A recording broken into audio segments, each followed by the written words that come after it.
চলে আসলাম বরিশাল বেলতলা ফেরিঘাট। এখান থেকে আমরা যাব চরমোনাই, যেখানে নতুন একটা রিসোর্ট করেছে যার নাম হচ্ছে Green Haven Resort and Picnic Spot. আজকে আমাদের প্রোগ্রামটা সেখানেই হবে। মিন্টু মামার বাসা থেকে আমরা সবাই একত্রিত হয়ে এখানেই চলে এসেছি সেই রিসোর্টে যাওয়ার জন্য। তো চলুন আমি আপনাদের সবাইকে দেখাবো আমাদের আজকের প্রোগ্রামের সব কিছু এবং এই রিসোর্টটা দেখতে কেমন। যদিও এই রিসোর্টটা আমি এর আগেও অনেকবারই প্রোগ্রাম করেছি, বাট কখনো এই রিসোর্টের ব্লগ বানানো হয়নি।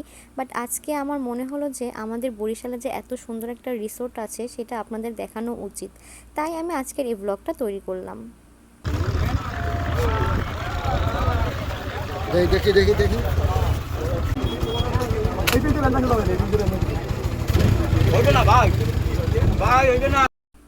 এখান থেকে ওপারে যাওয়ার জন্য ফেরি আছে, কিন্তু এখানে সাধারণ জনগণ বেশিরভাগ ক্ষেত্রে এখানে বড় বড় ট্রলার আছে সেগুলোই ইউজ করে, কারণ ফেরির জন্য অপেক্ষা করতে করতে অনেক বেশি লেট হয়ে যায়। ট্রলারটা ভরে গেলেই ট্রলারটা ছেড়ে দেয়, তাই আমরাও ট্রলারে উঠেছিলাম ওপারে যাওয়ার জন্য।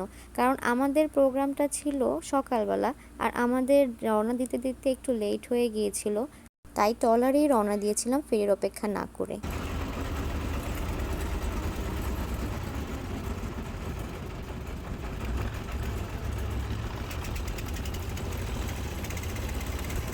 তো চলে আসলাম আমরা আমাদের গন্তব্যে চরমোনাই। এখান থেকে আমরা সবাই আবার একত্রে গ্রিন হ্যাভেন রিসোর্টে যাব।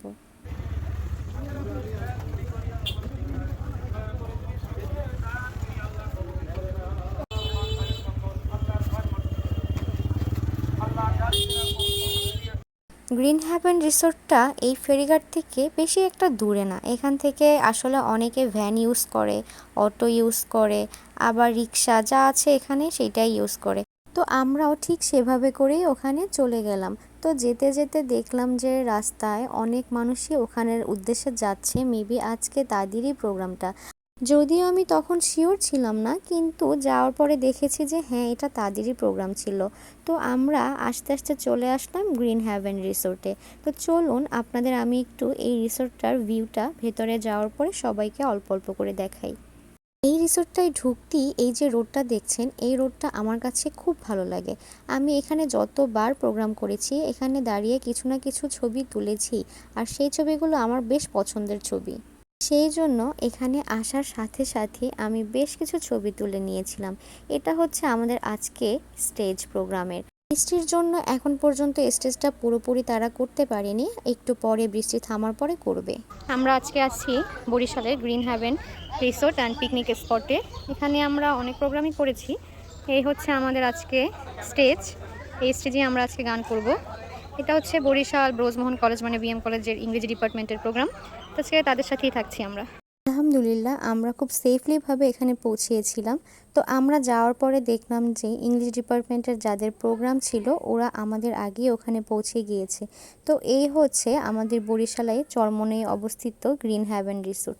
এই রিসোর্টের আমি অল্প অল্প ভিউ আপনাদের আজকের ব্লগে দেখাবো, তাই আমি রিসোর্টে যাওয়ার পরে টুকটাক ভিডিও করে নিচ্ছিলাম।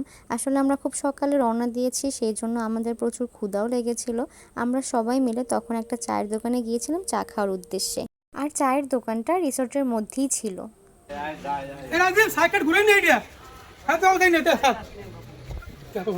হ্যাঁ, ভালো আছেন আপনি? আমার চিনতে পারছেন? স্যার স্যার হ্যাঁ, ঘুরে না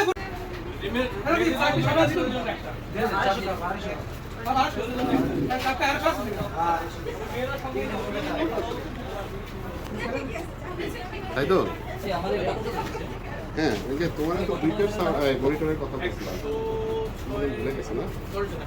দুইটার মনিটরের কথা বলছিলাম না, আপনি সাথে ফোন করতে যে কোনো একটা আছে।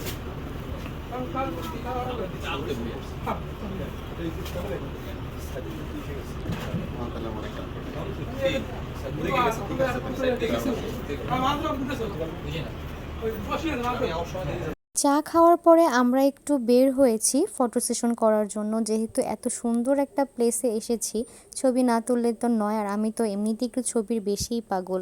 তো আমি ওখানে যাওয়ার পরেই সাথে সাথে একদম কিছু ছবি তুলতে নিলাম এবং অনেকগুলো ভিডিও করেছিলাম। তো ছবিগুলো আমি অবশ্যই পোস্ট করব আমার পেজে। আসলে জায়গাটা এত বেশি সুন্দর ছিল যে ওখানে গেলে ছবি না তুলে কারোই আসতে ইচ্ছে করবে না। আমি তো ছবি তুলেই ছিলাম, কিন্তু আমার ব্যান্ড মেম্বাররাও কিন্তু বসেছিল না, তারাও ভিডিও করেছে, ছবি তুলেছিল। ওরে বাবা, দেখছো ওরে বাবা, সেই ভিডিও। ভিডিও পাবা? মামা আমাকে ছবি তুলতে দিচ্ছে না, আমার মামা তো একটু সমস্যা আছে বোঝা যাচ্ছে। এই যে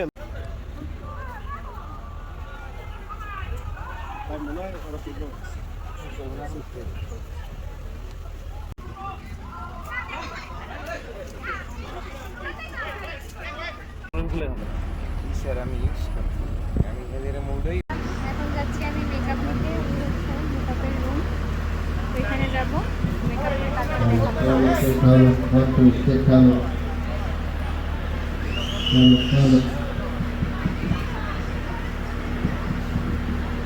রিসোর্টটার ভেতরে আসলে এত সুন্দর করে সাজিয়েছে, মানে অনেক সুন্দর ফটো প্লেস রয়েছে এখানে। তো আমি অনেক ছবি টবি তুলে চাটা খাওয়ার পরে আমি রুমে চলে গেলাম মেকআপ নেওয়ার জন্য, কারণ আমাদের প্রোগ্রামটা সকালে হবে, সেহেতু আমার তাড়াতাড়ি মেকআপ করতে হবে।